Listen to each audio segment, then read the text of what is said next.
ISIS just got real on their threats to the U.S. soldiers in U.S. ground. Hackers affiliated with the Islamic State leaked what they claim to be personal details of U.S. military personnel. Islamic State has posted online what it says are the names, U.S. addresses, and photos of hundreds of American military service members and called upon its brothers residing in America to kill them. Social media accounts affiliated with the Daesh are calling on supporters to carry out what they're calling lone wolf attacks against U.S. soldiers. Margaret. Those are buzzwords for you, aren't they? These are crazy. Wolf attacks. I think it calls for a very effective terrorism operation that is hard to detect and it could be very, very damaging. And now they're targeting, with photos and addresses, U.S. military personnel.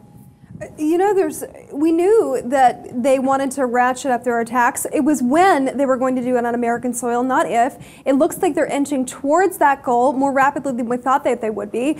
And here we go again. I mean, attacks on military service members and military civilian families. Are you kidding me? We just saw this coming out of Chattanooga, who was not an ISIS affiliate. One could argue that perhaps he received that message and you know, went on his own independent spree. Who knows? But this makes anybody hearing this, Jose, it makes them sick to their core.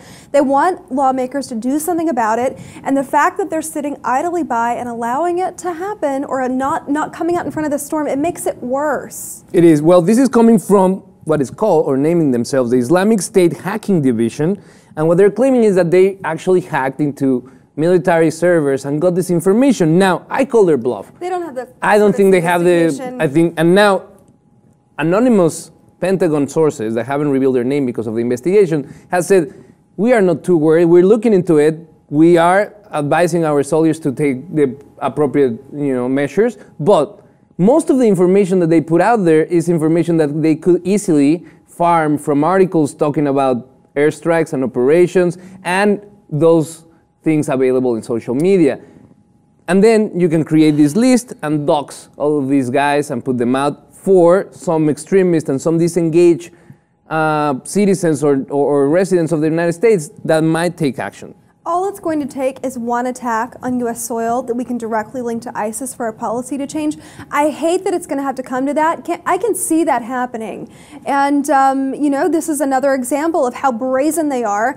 These thugs, that they're not going to stop at anything. They want to get into the American psyche, and they're doing it. And unfortunately, we're talking about their message. I hate that we're giving them airtime to do it, but people do need to be aware. I'm glad that you took and you used the word psyche, because just today, it's all about fear. Yeah, we learned of a story of a couple of kids, 21 and 19-year-old couple, newly married. They got arrested on federal charges against them because they decided to have their honeymoon helping the Islamic State. What state were they from? I don't remember the state exactly. Mississippi, yes, correct. That doesn't totally surprise me coming out of Mississippi, and I love Mississippi. I know we have Mississippi viewers, but you have a lot of time on your hands and you're young and a teenager. You tend to marry early in states like mine and states like Mississippi.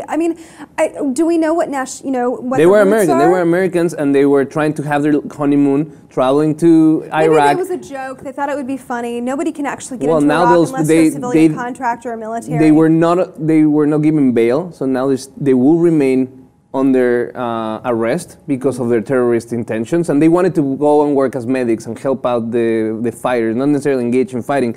But it relates to your comment about how it works, how the narrative that the Islamic State is pushing out is designed, especially in social media, to try to catch disengaged individuals that might be out there and might see in helping ISIS a reason to be part of something bigger, which is very, very scary. And I think that's the biggest threat to America right now is more intellectual and the dissemination of this ISIS propaganda than their capabilities of actually carrying an attack in U.S. soil. So we want to know, where do you stand on this issue? Please share your comments below, and if you haven't, subscribe to the Lib TV 2.